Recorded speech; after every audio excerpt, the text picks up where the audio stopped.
We're visiting with Mikenzy Miller from Faith, South Dakota, former high school state rodeo champion. Mikenzy, hey, how you doing? I'm doing good. Really good. How are you? I'm good. Thank you for joining us. It's high school rodeo season. We're going to get to that, but and maybe some other memories from high school. But first, right now you're at Sheridan College, is that right? Yep, that's correct. You play some sports there?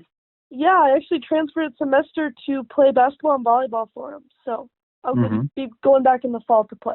You had some good memories from playing volleyball and basketball there at Faith High School. Oh, yeah. Great. Great memories. Great coaches with Mandy Lamel and Brian Carmichael. Oh, yes. They were wonderful, and they've impacted my life a lot. Definitely. I've known them for so long, and I look up to both of them very much. Did you make state tournament more than 1 year when you were in high school? Yep. We made basketball 2 years, and I believe volleyball 2 years as well. And then at college, are you involved in student government there? Yep. I am the vice president of the student government. How's that go? Is that fun? That's a lot of fun, actually, because I was on student government in high school, and I loved it, and college is just a little bit of a step up, and I like it a lot. Mikenzy, you grew up in a rural grade school. How was that? Yeah, I was actually the only kid in my class for a while there, and I either had one or two other people with me a couple times, but it was fun. You know, actually, I really liked it. You got to know everyone. Everyone was really close. And also, I learned a lot of stuff because it was like, since I was the only kid in my class, I had one-on-one time with the teacher. So I actually got a really, really good education, which was awesome. Very good. You know, we talked about basketball and volleyball. Of course, you were really good at high school rodeo. When did you first start riding a horse? Oh, heck, probably, well, my grandmother would take me riding with her when I was really little. But when I started riding by myself, I probably had to be 4 or 5, not very old. But I didn't like being led at all. So I would always say, Graham, I don't want to be leaded. And so I started pretty young, and I enjoyed it. So you just wanted to get on that horse and ride, huh? Yeah, definitely. Yeah, you bet. When did you start competing? I had to be 6 or 7, and there were a bunch of really good little jackpots around my area. And I actually do remember my first check that I ever won was for like 72 cents.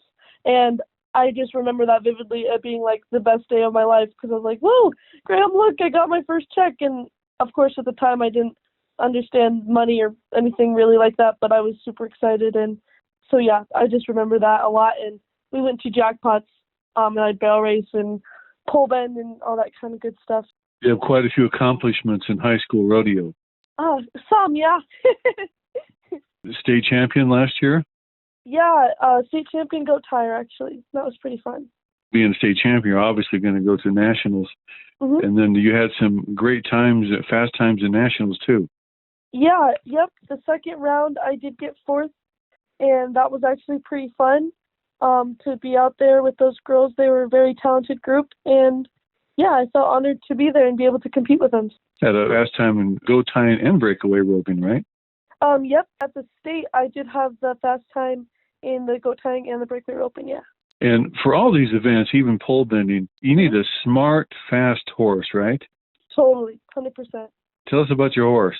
Yeah, I actually have 2 main ones.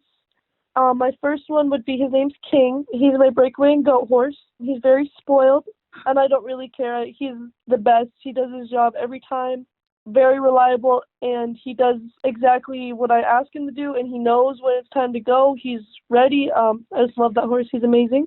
And then my really sassy pole horse, his name is Stormy, and she definitely has an attitude, and but she's quick and also does her job very, very well every time, and she's awesome. And she really knows when it's time to go. She gets pretty excited, so. What do you do to spoil a horse? Yeah, I just feed him all the time and let him push me around sometimes because I'm just like, it's fine. He does his job. He deserves it. And mostly I just feed him all the time, and so he gets kind of pushy with you and just wants to be fed all the time. But, yeah. So these horses were not difficult to train? No, not really at all. I've had Stormy since 6th grade, and I kind of ran her through the poles and kind of, I guess, finished her myself, and she was fun. She's kind of grown up with me, so that was cool. And King, I actually got my freshman year, and he was going pretty well in goats and breakaway, and I just kind of finished him out. And kind of made him for me, I guess, and that wasn't hard at all. He was very smart and was great, yeah. In high school, would you take both horses to competitions? Yep, I would take both, yep. Take us through a competition day. What do you go through in the morning with the horses and then with the event and afterwards? Totally. So you start out and you usually go to your horse and you feed him and water him, and then you kind of relax for a little bit, get your shirt on, get dressed, go check in to your events and things. And then usually I would grab my horses, definitely my pole horse, get her saddled early and get her in the arena before anyone else was there, just so she kind of sees it, and you rope her in a couple circles. That's just to get them aware of the arena and their surroundings. And then after that, you usually grab a bite to eat and just kind of relax, brush them off. And then when it's about an hour to 30 minutes before the competition, you get your horses saddled, you start doing your thing. I would tie my goat for goat tying, rope my dummy, and then whichever event I have first, I would get on about probably 20 minutes before I would compete. And you warm up your horse, get yourself in the right mindset, kind of get focused in, and then you go compete. And then once you're done competing in all your events, the first thing you do is definitely take care of your horse. You got to water them, take off their saddle, obviously, probably let them roll. Take really good care of the animals that get you where you can get. And then after you take care of your horses and things, if you had a good day, you go pick up your prizes or money, and then you grab a bite to eat. Then you put your horses back in the pen, feed them that night, and then you just kind of hang out and have a fun night with your rodeo friends. From the get-go that morning on competition day, do the horses know that it's competition day? You know, a lot of the time they do. From the minute you just step them in the trailer from leaving, they kind of understand, or I think they do anyways when they get in the trailer and they're leaving to go somewhere, that it's most likely going to be a competition weekend. And then that morning when you come to the trailer, they obviously don't get quite excited until you get them saddled and start warming them up and things. But I do think they know what's going on, and yeah, I do think they know what's going on that day. Mikenzy, your grandmother Karen sent us several photos for this video.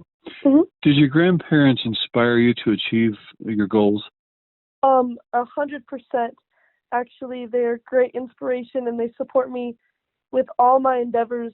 I really have a lot of irons in the fire, I guess, and I love doing that, and I just like setting goals and trying to reach those goals, and they're always there to help me when I have something I want to accomplish, and they're really great to talk to, and especially in rodeo, they definitely set me up to succeed, so that's awesome. Was being a state champion in goat tying, was that at some point a goal of yours? Oh, of course, yeah, it definitely was. I really wanted to do that since probably my freshman year.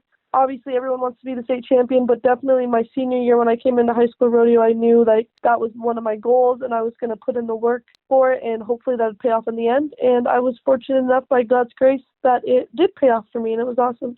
Do you have some goals in college or for after that? Yeah, totally. So actually, for college, since I'm in basketball and volleyball, I really want to get qualified for the national tournaments in both of those.